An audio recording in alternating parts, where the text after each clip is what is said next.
par écrit dans le chat et puis on y répondra après.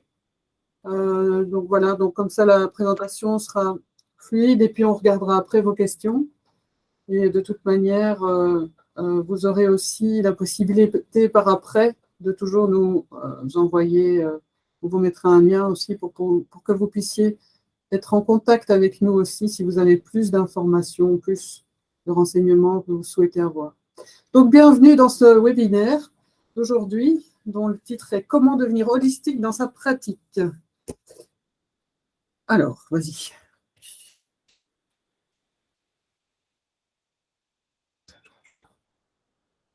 Alors, voilà. Alors dans le contexte actuel, nous observons tous qu'il y a très peu de réponses pour toute une série de problématiques que les gens vivent de plus en plus. On en cite ici quelques-unes qui sont très prégnantes, mais il y en a évidemment bien d'autres. Donc, que ce soit pour les acouphènes, le burn-out, les angoisses existentielles, le manque de sens, les problèmes d'insomnie, plus généralement le problème de santé mentale qui est en train d'exploser, les fibromyalgies, malaise vagal ou tout ce qui est symptômes chroniques, la médecine actuelle ou le système de santé actuel n'arrive pas à répondre à ces problèmes et donc à ces besoins. Vous avez aussi observé qu'en investiguant d'autres plans que le plan purement médical, vous pouvez aussi commencer à répondre à ces besoins. Et c'est ceci que nous allons, ce dont nous allons parler maintenant. Alors, de manière holistique, c'est quoi? On va présenter ici les différents plans de l'être, donc qu'on va investiguer un petit peu, qui va nous permettre de décrire qu'est-ce que c'est le côté holistique. D'abord, nous avons le côté corporel. Ça, c'est le plus simple, c'est sur quoi la médecine actuelle travaille.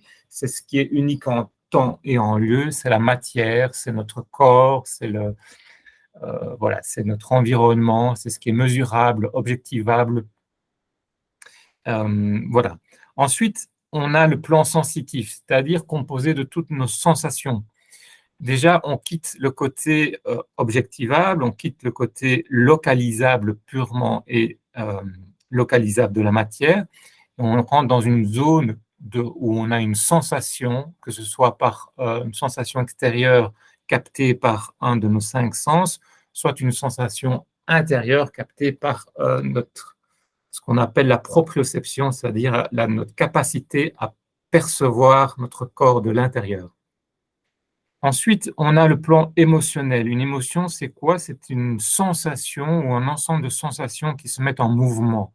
On le voit très bien, on le ressent très bien plutôt avec la colère. On dit que la colère, on sent un flux de sensations qui nous monte à la narine, au nez, etc. Mais on peut le voir aussi pour toutes nos autres émotions. Soit par exemple la peur, c'est un flux de sensations qui va nous... on sent que notre corps énergétique rétrécit, on sent qu'on s'amène, qu'on devient plus petit, etc. Ensuite, on a le plan mental. C'est composé de toutes nos pensées, de toute notre manière de comprendre le monde. Et cette manière de comprendre le monde, on le verra, est très fort dépendant de ce qu'on a vécu auparavant, de notre référentiel et de nos schémas de pensée, qui vont, comme nous avons énormément d'informations que l'on capte, notre mental n'est pas capable de comprendre, de traiter toutes ces informations, donc il va les réduire et il va donner une interprétation en fonction de nos schémas mentaux, de ce qu'on a vécu auparavant. Ensuite, pour aller plus loin et de manière plus subtile et de moins en moins localisable, on a le plan intuitif qui est composé de de notre intuition, du champ d'information qu'on arrive à capter ou pas. Ce champ d'information dépend de nous, bien sûr, de la résonance que nous avons avec ce champ-là, mais dépend de tout ce qui a été vécu comme idée, comme émotion par tous les autres êtres humains depuis la nuit des temps. C'est ce qu'on appelle le champ d'information, les champs akashiques, les mémoires universelles, etc. C'est aussi l'inconscient collectif, tout à fait. Et nous rentrons en perpétuelle résonance avec ces champs-là. Et notre intuition dans certains cas, si on la laisse parler, va nous aider à capter les bonnes informations utiles pour les autres plans. Ensuite, nous avons le plan spirituel. Spirituel, c'est dans le sens, justement, quel sens on donne à notre vie, ou quel sens on donne aux événements qui se passent, quel sens on donne à l'instant présent. C'est composé aussi, bien sûr, de tous les autres plans, mais c'est surtout nos valeurs, c'est notre spiritualité, nos choix profonds, notre être intérieur, on parle du soi aussi. Et le dernier plan, le plus global, et à la fois le plus précis, c'est le plan divin. Et le plan divin, c'est simplement l'instant présent, notre capacité à vivre l'instant, l'éternel présent. C'est uniquement dans ce plan-là qu'on sort du temps et qu'on rentre dans vraiment notre essence même. C'est notre manière de vivre l'essence de notre vie. Alors on voit que être dans la vitalité sur tous ces plans, par exemple, si on prend l'exemple du burn-out, on voit que, au niveau corporel, en fait, quand on est en burn-out, les médecins n'arrivent pas à vraiment identifier de symptômes, ne peuvent pas dire qu'il y a quelque chose qui dysfonctionne au niveau corporel, et la personne est là avec un mal-être, et la médecine ne sait pas vraiment y répondre, sauf en disant ça va prendre du temps, il va falloir vous reposer, c'est tout. Mais en même temps, la personne ressent qu'elle a quand même une certaine énergie pour faire certaines choses, et puis d'autres où ça ne va pas du tout. Elle peut être immobilisée. Et en fait, c'est en allant voir aussi sur les autres plans qu'on peut commencer aussi à accompagner ces personnes-là, par exemple dans le cadre du burn-out, où on voit qu'au niveau sensitif, énergétique, on est à plat, on a l'impression de ressentir beaucoup plus que d'habitude, comme si on n'avait plus de fil. On voit qu'au niveau émotionnel, on ressent, on a énormément d'émotions, c'est un peu le yo-yo à l'intérieur de nous. On voit qu'au niveau mental, on a du mal à se concentrer. Et puis alors, notre intuition et notre plan spirituel, c'est un peu comme si notre âme nous disait, écoute, j'ai mis sur off un peu ton corps pour l'instant parce qu'il y a quelque chose qui doit être réajusté. Il y a quelque chose dans le burn-out qui est de l'ordre de dire, peut-être que ce n'est pas au bon endroit que tu es pour l'instant, réfléchis un peu, tu es dans un fonctionnement qui t'épuise, où ton corps est mis à mal, même si dans le corporel, il n'y a pas vraiment de symptômes évidents. Et donc, on voit que, par exemple, c'est un exemple avec le burn-out, mais qui permet de dire, tiens, être holistique et accompagner de manière holistique les gens, c'est d'aller les chercher et d'aller trouver aussi comment les accompagner sur d'autres plans que le corporel. Et on voit que la médecine a du mal parfois aussi à répondre uniquement sur ce plan corporel-là pour d'autres phénomènes comme les acouphènes, dont tu peux peut-être parler. Oui. Donc, pour ceux et celles qui me connaissent, nous travaillons beaucoup pour l'instant pour accompagner les gens qui ont des acouphènes. Ce qui est intéressant, c'est que dans 95% des cas, de nouveau, c'est comme le burn-out, au niveau corporel, tout est parfait. L'oreille est parfaite, le nerf auditif est parfait, les tympans sont parfaits. Mais pourtant, la personne souffre, et parfois souffre très fort, d'un son ou de plusieurs sons qui se trouvent dans leur tête. Et donc là, on est vraiment dans le plan sensitif, c'est-à-dire que le son, il est perçu comme par le sens, enfin, oui, c'est ça. Et il y a une vibration intérieure qui est là et qui empêche la personne parfois de dormir, de se concentrer, etc. Si on reste au niveau corporel, on ne peut pas l'aider. Si on peut passer au niveau sensitif, on peut dire, OK, comment on peut vous aider uniquement dans ce sens-là? Alors, parfois, il y a des techniques qui existent. Par exemple, on va inviter la personne à écouter de la musique, à écouter un bruit blanc, etc. Et sur ce plan-là, on va l'aider à diminuer le symptôme. Maintenant, pour aller plus loin, on peut se poser la question, pourquoi son corps, ou même son corps de sensation, a créé ce phénomène, ce symptôme d'acouphène? Et si on accepte de se poser cette question-là, alors on peut aller voir dans les autres plans, émotionnel, mental, intuitif et spirituel, à quel moment le corps a créé ce symptôme, pourquoi il a créé. Et on voit que c'est souvent un moment où il y a une forte émotion qui n'a pas pu être suivie jusqu'au bout, ou bien il y a eu des choix de vie qui ne correspondaient pas au choix de l'âme. Alors, ça peut être, par exemple, qu'il y a eu beaucoup de colère et qu'on a comme schéma mental que la colère est mauvaise et donc on va l'enfermer, mais comme la colère est une énergie qui est très très forte, elle va s'exprimer d'une manière ou d'une autre. Et dans ce sens-là, le corps de sensation va créer un acouphène pour se protéger de ça, pour essayer de trouver un équilibre. Ça peut être aussi au niveau spirituel que la personne ne prend pas la bonne direction, ne prend pas, enfin, pour toute une série de bonnes raisons, prend une direction qui est contraire à celle de l'âme, et il va y avoir de nouveau des frustrations, des colères qui sont créées, et le corps, pour pouvoir vivre quand même malgré ce choix, va créer le symptôme de l'acouphène. Ce qui est intéressant, c'est que quand on arrive par la biorésonance, qui fait l'objet de d'autres webinaires, à diminuer le symptôme de l'acouphène, à ce moment-là, apparaissent les émotions pour lesquelles l'acouphène est créée. Et à ce moment-là aussi, on peut décider, ou pas, c'est la personne qui décide d'investiguer ces émotions, ou si elles sont trop inconfortables, ou si ce n'est pas le moment, de revenir quand même dans l'acouphène, parce que c'est peut-être un moindre mal. Et donc, ça dépend vraiment du choix de la personne avec l'accompagnement du thérapeute, pour voir pour un tel symptôme comme l'acouphène, de voir est-ce qu'on va aller plus loin, est-ce qu'on règle juste, on diminue le symptôme, ou bien on va essayer d'aller plus loin et de voir qu'est-ce que le symptôme veut nous dire. Et à ce moment-là, si on est prêt à le faire, alors on peut aller vraiment dans les plans différents qui sont l'émotionnel, le mental, l'intuitif et le sens qu'on donne aux choses. Et le divin, évidemment, ça reste de la propriété de la personne. Voilà, et c'est un chemin qui est infiniment plus riche et plus passionnant que de rester uniquement soit dans le corps corporel, soit dans le corps sensitif, soit dans le corps mental, comme par exemple les coachs. Certains coachs. Oui. Alors, on a aussi beaucoup de personnes qui nous disent, beaucoup de thérapeutes, par exemple, comme des kinés, qui disent ah non, ça va être un autre plan. Oui. Mais donc ici, c'est juste pour dire que l'idée d'aller se cloisonner sur un seul plan, c'est un peu ce dont on évite dans le nouveau paradigme où on va avoir un accompagnement holistique sur tous les plans. C'est ce mot-là, holistique, c'est reprendre l'ensemble des plans pour pouvoir accompagner les personnes. Alors aussi, c'est ce qu'on voulait dire, c'est qu'il n'y a pas une nécessité d'être expert dans tous les plans.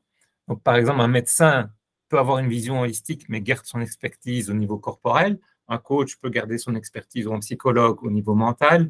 Un professionnel, par exemple, du Reiki, qui est plus, va travailler sur le plan sensitif, garde son expertise. Mais ou un ostéopathe, par exemple, entre le plan sensitif et énergétique et corporel, mais il peut rajouter une touche ou une dimension supplémentaire holistique. Donc, l'idée n'est pas d'abandonner son expertise, on ne peut pas devenir expert dans tous les plans, mais d'ouvrir son expertise justement aux autres plans.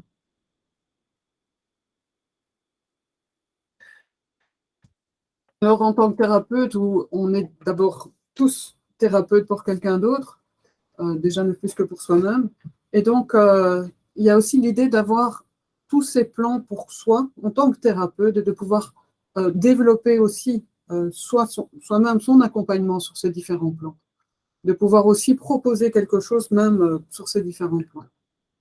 Donc, par rapport à ça, les positions peuvent être différentes. Et donc, oui, c'est aussi, si le thérapeute veut accompagner la personne sur ces différents plans, elle doit d'abord les maîtriser elle-même, elle doit pouvoir faire l'expérience par rapport à son propre vécu de différents plans, et ensuite pouvoir aider les autres. Et ça peut devenir aussi un outil, c'est-à-dire qu'on peut prendre par rapport à une problématique ou à une personne en particulier, ou à un moment dans le cas thérapeutique, dire maintenant je vais investiguer ce plan-là et ce plan-là. Mais tant qu'on ne l'a pas expérimenté nous-mêmes, on ne peut pas s'en servir. Il n'y a rien de théorique aux autres plans. À part sur le plan corporel, les autres plans ne sont absolument pas théoriques, ils ne sont qu'expérimentaux. Alors, au niveau aussi de la posture du thérapeute, il y a le choix ou le juste équilibre entre être interventionniste ou être observateur ou d'avoir l'effet miroir. A priori, le thérapeute plutôt sert de miroir psycho-énergétique à la personne. C'est-à-dire que quand la personne va s'exprimer ou va avoir une posture ou va rayonner d'une certaine manière, le thérapeute peut dire, voilà, moi je sens ça, je vois que vous avez une telle posture, je vois que, etc. Que quand vous parlez, par exemple, de votre père ou de votre symptôme ou du burn-out, vous avez les yeux fermés, vous regardez vers le bas, etc. Et donc, en faisant l'effet miroir, on peut témoigner de ce que la personne vit. Inversement, ici, on peut témoigner des aspects positifs. Le thérapeute peut dire, ben moi, quand vous parlez de tel domaine, je vois que votre corps s'anime, que votre âme s'anime, et donc pourquoi pas investiguer ce domaine-là. C'est l'effet miroir.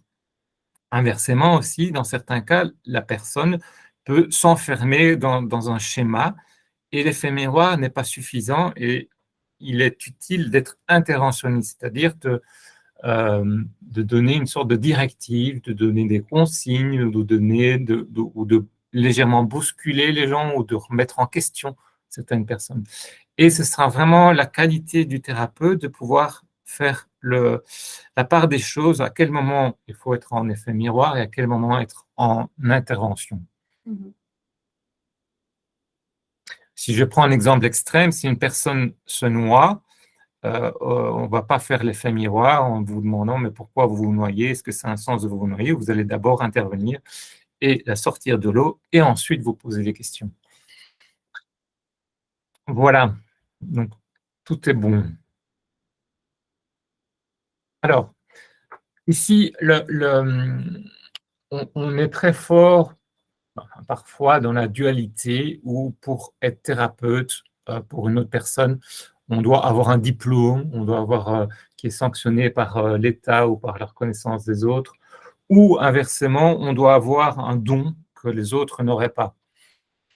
Ici, ce n'est pas notre expérience. Nous pouvons être thérapeutes l'un pour l'autre ou dans un cadre professionnel à partir du moment où le cadre justement est clair, qu'il est non dogmatique, qu'il est intelligible pour soi et pour son client, et où le thérapeute et même le client peut développer son ressenti. Il n'y a pas, c'est une fonction que tous les êtres humains ont.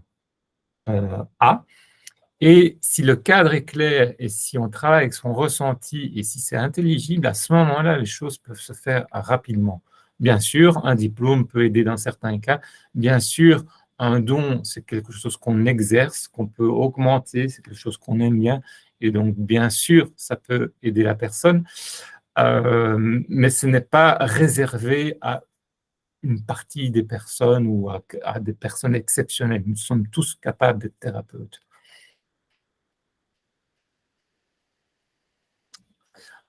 Alors aussi, on cloisonne très fort entre ce qui se passe en intérieur ou ce qui se passe à l'extérieur.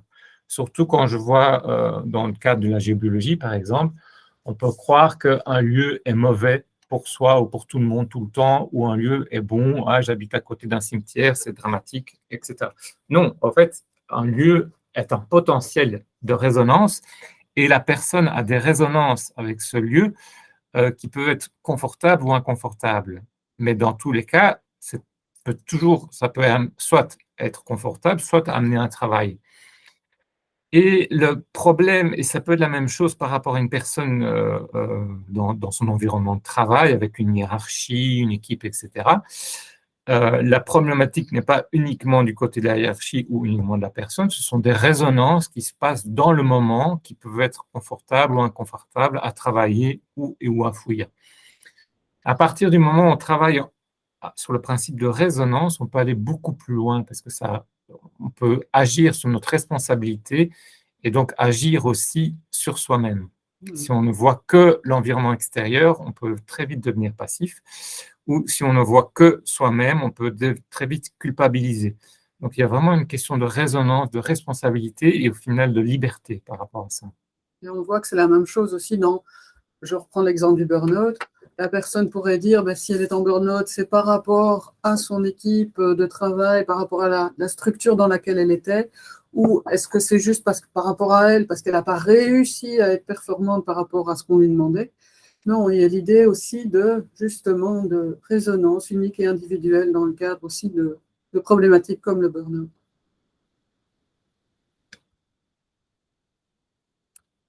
Alors, c'est le même principe pour les remèdes, que ce soit dans le domaine naturopathie, médecine, huile essentielle, etc. on a pour l'instant très vite l'idée qu'à un symptôme, il y a un remède qui est bon pour tout le monde tout le temps. Et de nouveau, ce n'est absolument pas le cas. C'est ce que nous rapportent aussi beaucoup de personnes, c'est qu'un même protocole ou un même remède peut très bien fonctionner pour une personne et ne fonctionne absolument pas pour une autre personne.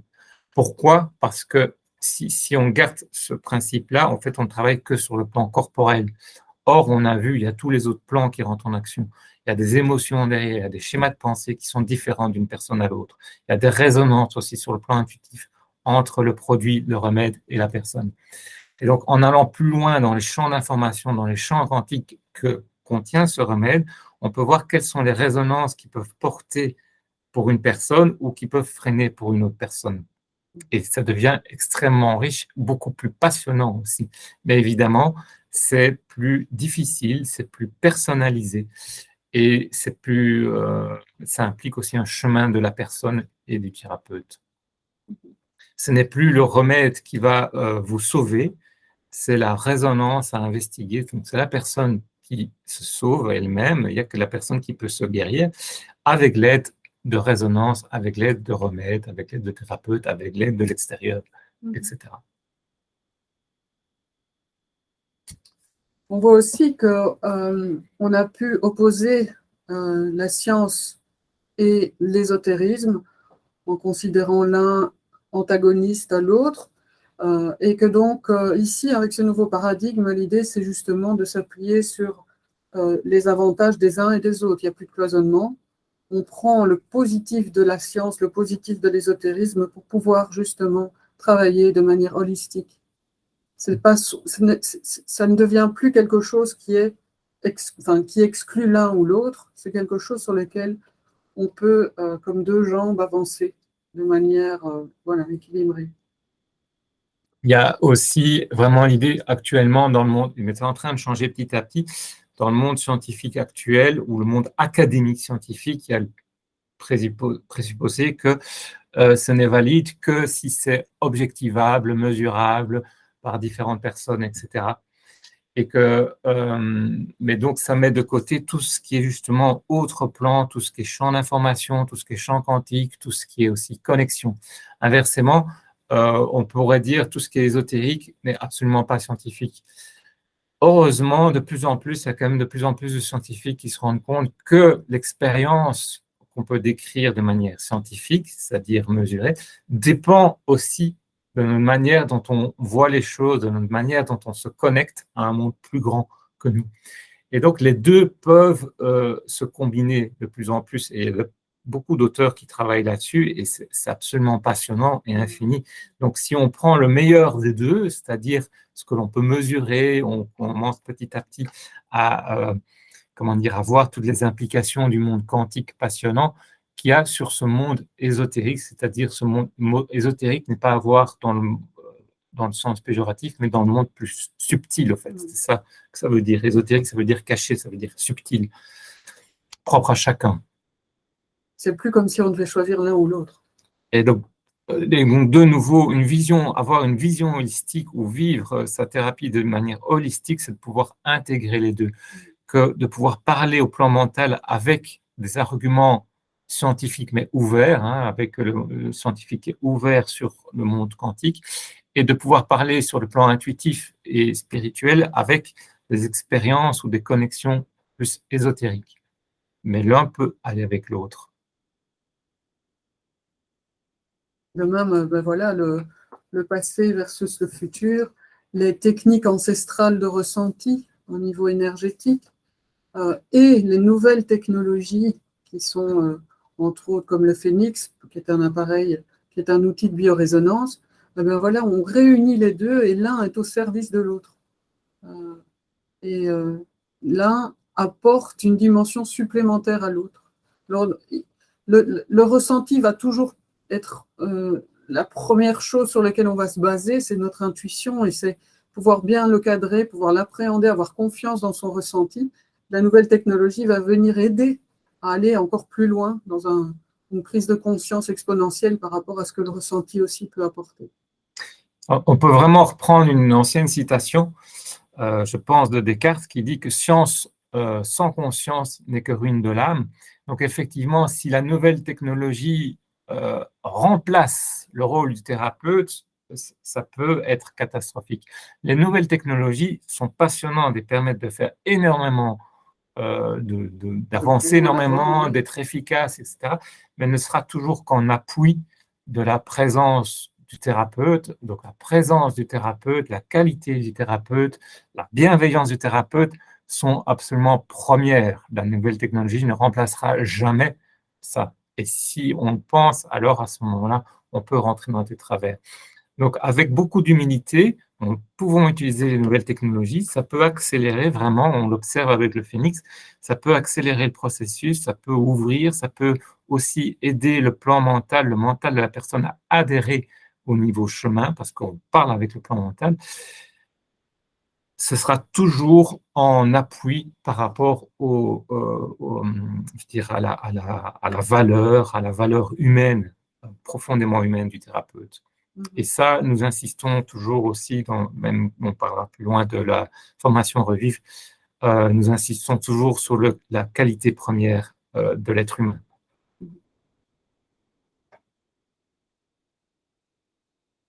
Donc voilà, c'est devenir holistique dans sa pratique. On a vu ces différents points.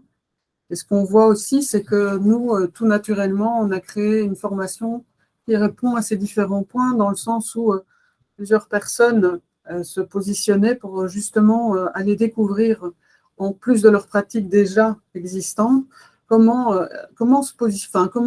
pouvoir augmenter ou être plus holistique dans leur pratique, et comment aller du coup chercher dans ces différents points-là, ces différents plans-là, des outils, des techniques, des expériences vécues qui leur permettaient justement de pouvoir travailler sur ces différents plans, d'avoir cette posture dont on a vu, d'avoir une légitimité dans le ressenti, d'avoir confiance dans son ressenti. Et voilà, donc les différents points que je ne vais pas reprendre.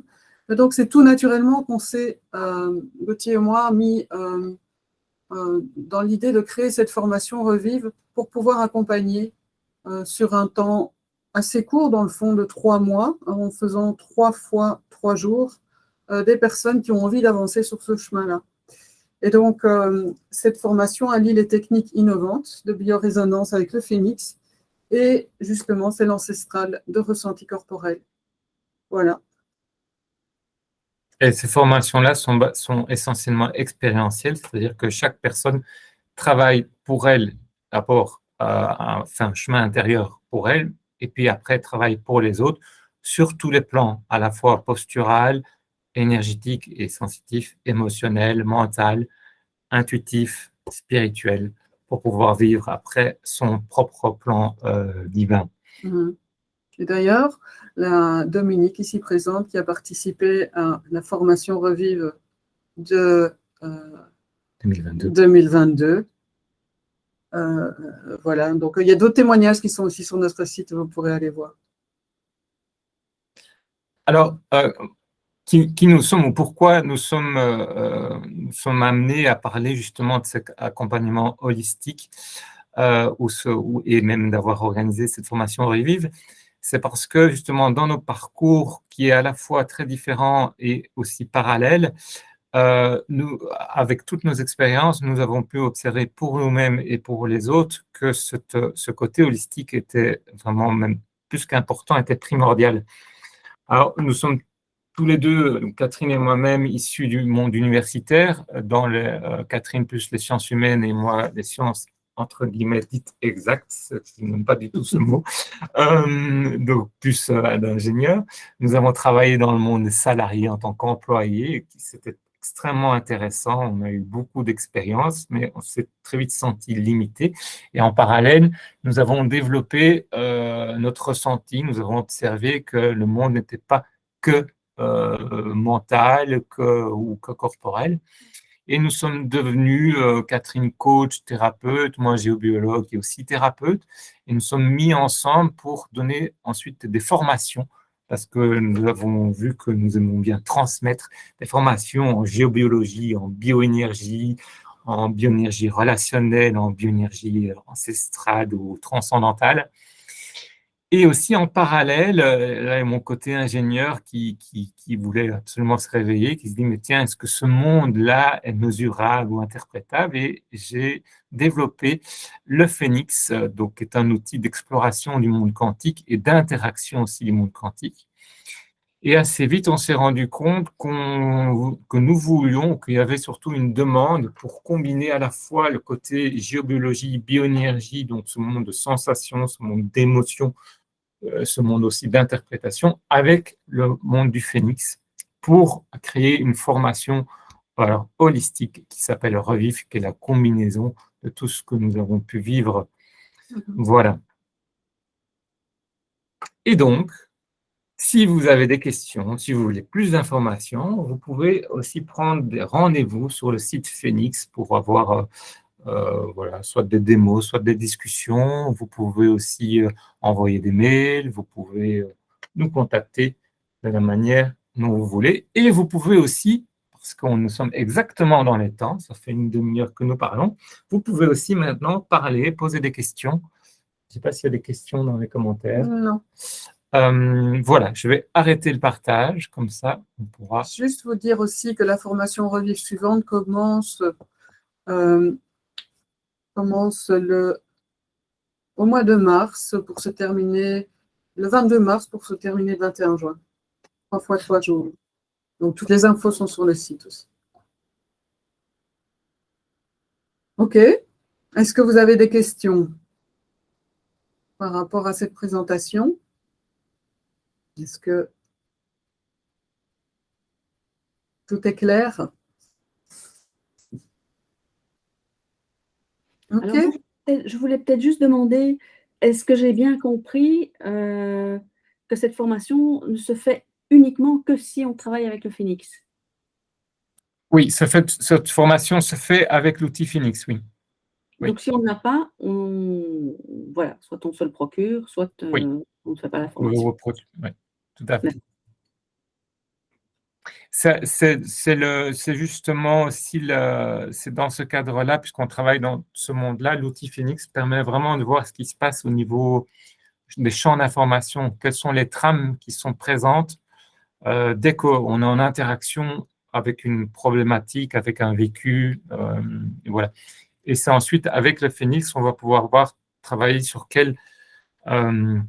sur les autres plans, quel chemin on peut prendre. Par exemple, c'est de voir, tiens, on vit une telle problématique, le Phénix nous montre que c'est lié à tel vécu, qu'il y a telle trame émotionnelle, telle trame mentale qui est présente par là, ou qui est bloquée, ou qui porte, ou qui est en sidération, enfin bref, voilà. Et on va pouvoir, mais qu'est-ce qu'on fait avec ça? C'est justement pouvoir travailler sur les autres plans. Ça peut changer ou inviter la personne à changer sur le plan postural, sur le plan émotionnel, à nommer les émotions, à vivre des émotions, enfin voilà, sur le plan énergétique en faisant un peu du magnétisme, ou bien sur le plan aussi plus spirituel, à aller chercher les forces archétypales qui sont derrière ça, etc. Voilà. OK. Il y a une autre question ou un témoignage?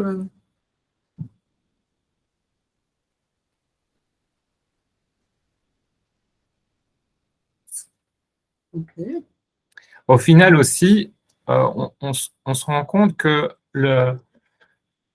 qu'il y a le symptôme est une porte d'entrée pour une vision plus holistique. Donc le symptôme a toute son importance, mais au final, c'est la source. Tant qu'on n'a pas, si je reprends par exemple un exemple, on peut avoir la valeur qu'il faut gagner sa vie, ou que la vie est dure sur le plan spirituel, avec l'inconscient collectif, avec toutes les guerres qui ont été vécues, que la vie est dure, etc. Toutes ces informations-là qui sont restées, qu'on a eu comme éducation, qu'il faut mordre sur sa chic, etc.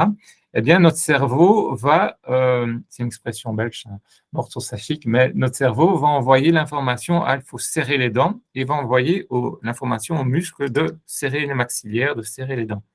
Et petit à petit, surtout si on serre plus fort d'un côté que de l'autre, on va créer un déséquilibre au niveau des cervicales qui va créer peut-être des maux de tête ou d'autres choses. Et on va pouvoir, avec ces symptômes, peut-être aller chez l'ostéopathe qui peut soulager un temps, Mais tant qu'on n'a pas changé le schéma de pensée que la vie est dure et qu'il faut serrer les dents, ben forcément, le cerveau va reordonner aux maxillaires et aux mâchoires de se serrer. Donc, on va recréer le symptôme et ainsi de suite. Et donc, l'idée, et c'est ça l'intérêt vraiment du phénix, c'est en 1 minute, on dit, ben voilà, en fait, vous voyez, il y a au niveau vibratoire vraiment une énergie qui est bloquée au niveau des mâchoires, au niveau de la bouche, au niveau du chakra qui est là, au niveau de cette couleur vibratoire-là. Et ça peut vouloir dire que vous serrez les dents, c'est-à-dire que votre cerveau ordonne au maxillaire de se serrer. Au final, qu'est-ce qui ordonne aux muscles ou aux organes de se crisper ou de se détendre? Ce sera toujours les cerveaux. Quand je parle du cerveau, ce n'est pas uniquement dans la tête, c'est au niveau global. Et donc, c'est d'aller voir travailler là-dessus. Et de dire, mais tiens, est-ce que l'on peut, est-ce que vous êtes d'accord d'investiguer ça, d'investiguer? Est-ce que vous croyez que la vie est dure? Est-ce que vous pouvez penser à un autre schéma? Est-ce que si vous vous branchez sur ce qui vous anime, est-ce que vous trouvez toujours que la vie est dure? Et tiens, comment vous vivez quand vous vous animez sur un sujet, etc. Est-ce que vous pensez, est-ce que vous observez que votre mâchoire est toujours serrée? Ah ben non, elle se détend, etc. Et donc, c'est faire vivre à la personne, au final, c'est faire vivre à votre client ou à la personne que vous aidez un autre schéma psycho-énergétique, qu'elle puisse le vivre dans son corps et le comprendre dans son mental. Et ainsi, après, elle aura le choix de soit rester dans l'ancien schéma, peut-être que quand elle est fatiguée, énervée, etc., on retombe dans l'ancien schéma, mais elle se dit, j'ai déjà vécu un nouveau schéma qui me permet d'être détendu, qui me permet d'être connecté, qui me permet d'être animé, et je peux me remettre là-dedans. Et ça, c'est le chemin de tout un chacun, hein, c'est d'alimenter le nouveau schéma et de moins possible alimenter l'ancien schéma. Mais ça n'appartient pas au thérapeute. Le rôle du thérapeute, c'est de proposer, de faire vivre un autre possible à la personne. Et dans nos formations, ce qu'on veut faire, c'est vraiment pouvoir vous donner la possibilité d'expérimenter justement tout ça, de pouvoir justement le vivre vous-même au travers d'exercices simples, en binôme, en trinôme, où on va vraiment aller chercher ce que vous vivez pour que vous puissiez le comprendre dans tous vos plans à vous par rapport à ce qu'on peut... voilà, ce n'est pas une formation théorique, c'est vraiment une formation expérientielle qui permet de vivre les choses pour soi. On ne peut transmettre vraiment que dans le fond ce qu'on vit soi-même aussi. Et donc, par rapport à ça, c'est l'idée d'aller expérimenter pour soi pour pouvoir mieux transmettre. Bien. Bien. Est-ce qu'il y a encore des questions? Elles peuvent être posées après aussi, hein, par email. Eh bien, aussi, plusieurs personnes auront accès à ce webinaire via le lien de replay. On les salue et donc on leur dit aussi qu'il est aussi possible de pouvoir reprendre contact avec nous suite à la lecture de ce webinaire. Et je vous souhaite une belle journée et puis à très bientôt pour de belles aventures sur tous les plans, de manière holistique. Au revoir. Merci beaucoup. Au revoir. Au revoir.